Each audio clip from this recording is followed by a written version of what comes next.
I'm going to give you the answer of this question. The question is, in Monty Python and Holy Grail, what animal graces Sir Robin's armor? Well, now I give you the answer of this question, and the correct answer of the question is a chicken. So that is the answer for the question, a chicken. That's the answer.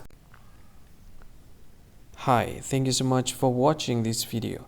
If you find this video is very useful, you can help this channel to grow by subscribing this channel. Please this subscribe button and don't forget to like this video.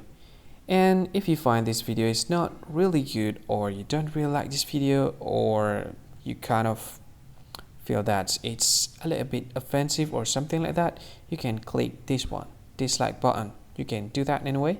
And if you want to share this video with your friend, you can share it by clicking this share button, and you can share it to any social media that you wish that is currently available at this time, like Facebook, Twitter, LinkedIn, and many others, right?